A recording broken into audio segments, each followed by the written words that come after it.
The night of the crash is remembered as a cold mark on the town's skin, a flash of a moment swallowed by darkness. It's called tragedy. A car on fire, a deserted street, a man declared dead. But in Fairmont Crest, grief is tinged with doubt, and doubt breeds pure anger. That anger isn't just felt by the loved ones who lost their husbands and fathers. It slowly spreads like a plague into the cracks of every life touched by the incident. Neighbors, partners, silent enemies. Each person carries a piece of the answer, and each piece cuts into the other like a knife, leaving wounds that never heal. The body has never been positively identified. That's the first seed of all the questions. When the tent is set up, white cloths are spread, and memorial flyers are distributed, the atmosphere is artificially quiet. The crowd bows its heads. Tears fall as a matter of course. But the ritual couldn't mask the feeling of emptiness. A faceless body, a body described with scant evidence, and a surveillance video that faded at a crucial moment. Technical explanations were offered, evidence was shrouded in legal jargon, and in the silence, one could hear suspicion whispering like wind through the trees. What if Doug were still alive? The thought came not as a beautiful wish, but as a needle stuck in the chest, both hopeful and suspicious. Those who had been close to him looked back at conversations that had gone by, seemingly ordinary gestures that suddenly took on new meaning. They began to piece together the fragments. Secret loans, brief disappearances from home, unexplained phone calls the night before the accident. Each clue was a reminder. Someone wanted him gone, and there were many of them. Joey, the casino owner, became the center of attention. He lived as if he had weathered the storm.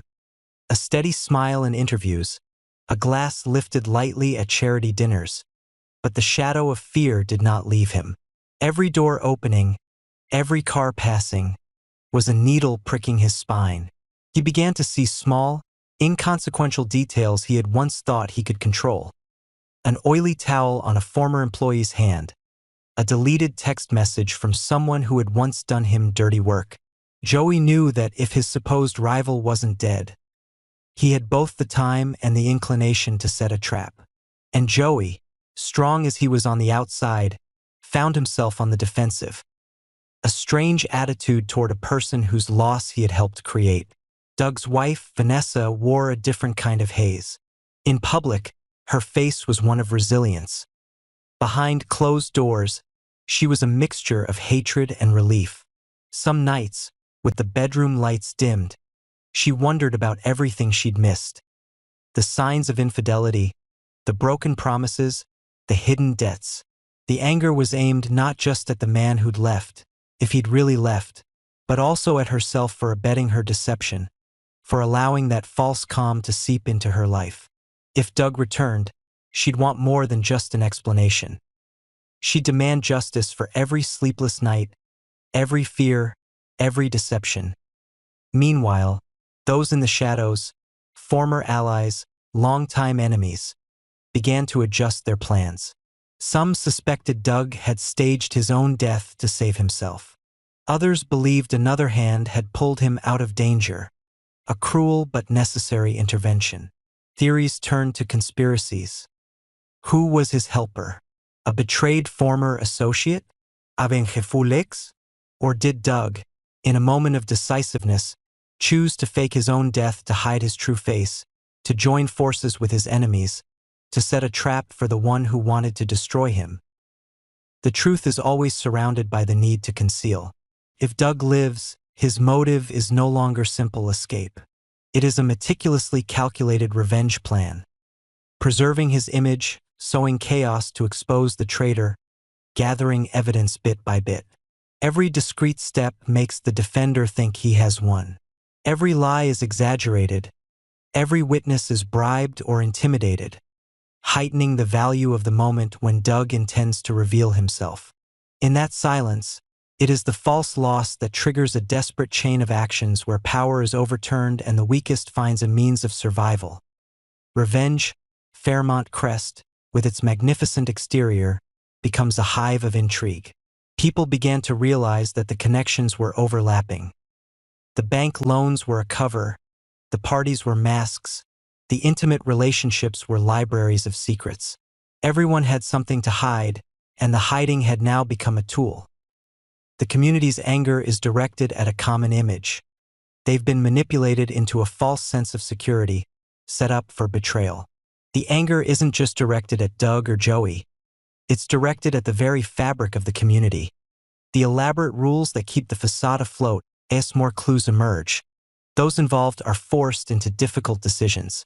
An old friend of Doug's, who knows too much, begins to feel the sting of the situation. Should he keep quiet to protect his family, or reveal the truth and face the consequences? A local cop, who has been receiving bribes, is at a crossroads. Should he continue to wash the evidence to save his career, or should he face his shattered conscience? Vanessa, conflicted, must ask herself whether she can live with a man who faked his own death to save her life, or should she use the betrayal as her own tool for revenge? Betrayal lies at the center of it all. It's the catalyst that turns intimate bonds into weapons. People start looking at each other with judgmental eyes. Relationships once trusted become lists of sins. Hatred, jealousy, calculation, all of it intertwined, making every seemingly small action seem enormous. A charity party complicated by a strange piece of paper falling on the table. A watch found where it shouldn't be. All traces, reminders that someone is playing a bigger game and no one is an outsider. Joey, from a position of victory, begins to realize that he could lose everything. Haunted by the thought of someone who faked his own death to get revenge, he lives in a perpetual state of defense. Every decision he makes now involves the possibility of exposure, failure, and high costs. Anxiety is no longer a temporary emotion but a life strategy. Defense, control, and elimination of anyone who might reveal the truth. But that very effort at control creates clumsy mistakes. His hasty actions only expose weaknesses, allowing more radical people to find their way in. Doug, if he is truly alive, is not a character of cowardice. He is the embodiment of hatred refined into a kind of cold intelligence. The decision to fake his death is not just to save his life, but also a means of observing his opponents, of counting those who have trampled on his honor, of exposing his false relationships. He does it all in the dark, watching each character's reaction as a measure. Who will cry for real, who will pretend, who will scheme. And when the time comes, he will appear not to apologize but to pay, by making those who laughed feel the pain accordingly. The story moves to a climax. A series of twists and turns, confrontations delayed, the seemingly harmless event suddenly becoming a flashpoint. Those who are cornered react with cruelty or self-destruction. Those who seem to be winning find that victory can be a judgment. Those who pretend to be strong find that there is nowhere to hide from the shadow of their actions. Long-suppressed anger explodes in violent acts, and those acts do not return the same. The end of Conspiracy is not a glorious comeback or a fair trial. It is a series of confrontations where every little truth is revealed, and where damage cannot be repaired. Justice can come in other forms. A silent settlement, a ruined life, a broken family. In Fairmont Crest, one learns that concealing the truth may save a person for a moment, but it sows the seeds of deeper hatred, of longer-term conspiracies, of decisions that require sacrifice and cost. And under the streetlights, between the flat white walls, the question still echoed. Who really lived, and who died for what they did?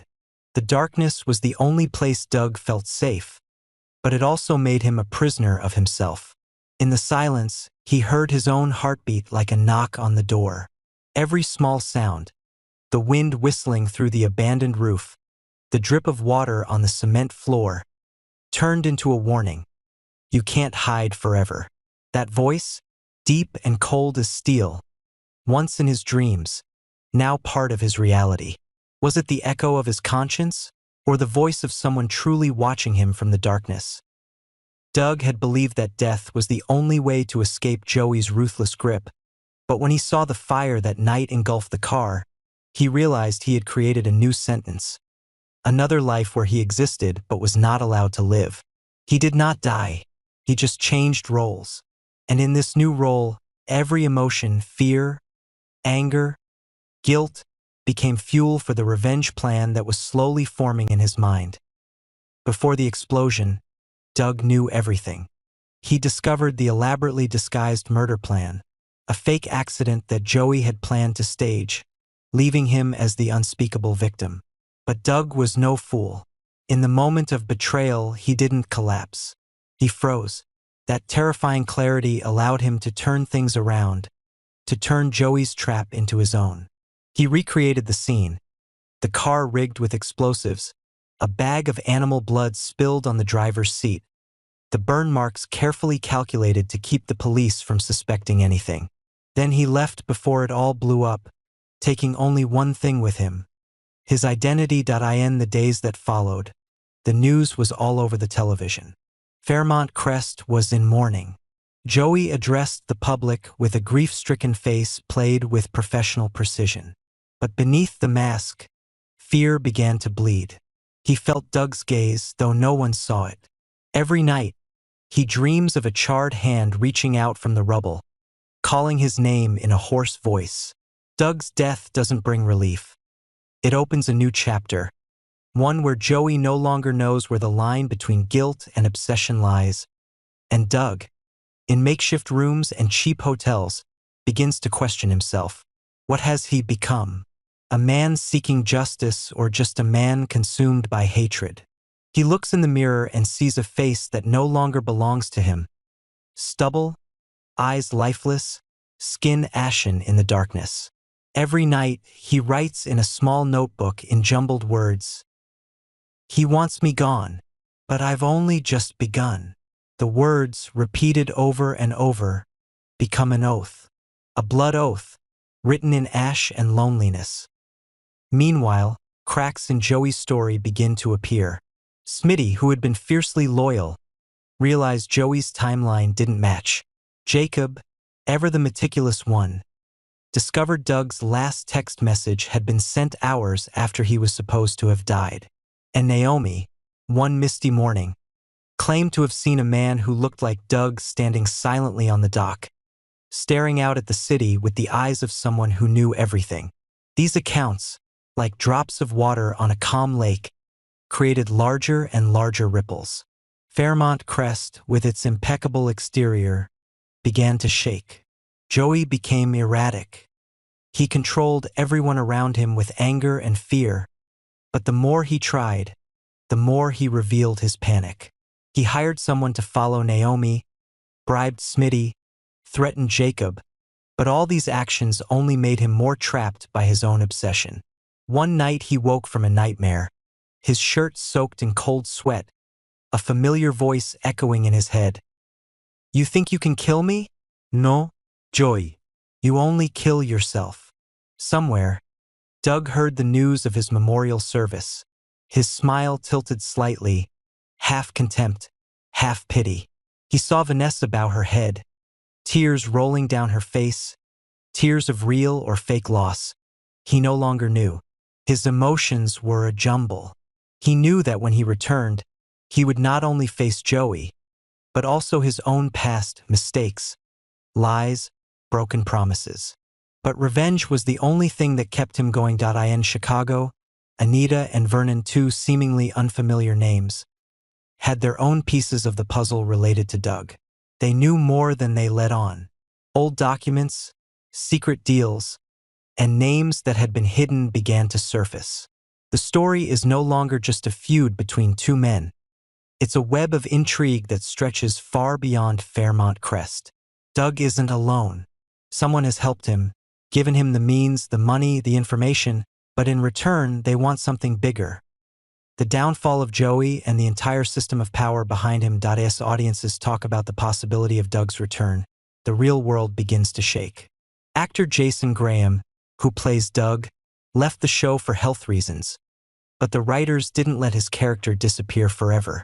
They kept the door ajar, allowing Doug's ghost to continue to haunt the story, like a memory haunting the town's subconscious. Rumors abound. Maybe he'll return with a different face, a different identity, to complete his unfinished revenge. Maybe he'll hide in the crowd, watching Joey from a few feet away until the moment is right to strike the final blow. Fairmont Crest was now a stage where people were playing roles they didn't know. Joey pretended to be strong, but every day was a countdown. Vanessa kept her cool, but her eyes reflected the fear of being exposed. Doug's friends, the silent ones, began to wonder if they were being watched, that maybe somewhere, Doug was standing in the shadows, watching them with eyes no longer alive. And then, one rainy night, an unaddressed envelope arrived in Joey's office. Inside was only a photograph. Him standing in front of his house a few days earlier, and in the corner, reflected in the glass, was a tall, thin figure, his eyes hazy but eerily familiar. There was no message, no need. Joey understood the message. The hunt was on. Doug hadn't just survived. He was waiting, watching, preparing. He knew that every person who had betrayed him would face the darkness they had cast. And when he returns with a new face, a new name, a buried past, there will be nothing left to mourn. Only his justice, measured by the fear of those who thought they had won. The story isn't over. It's just breathing in silence, counting every heartbeat within the opulent walls of Fairmont Crest. Someday, when the flames rise again, it will be understood that Doug was never dead. He was just waiting for the moment to turn this whole lie to ash.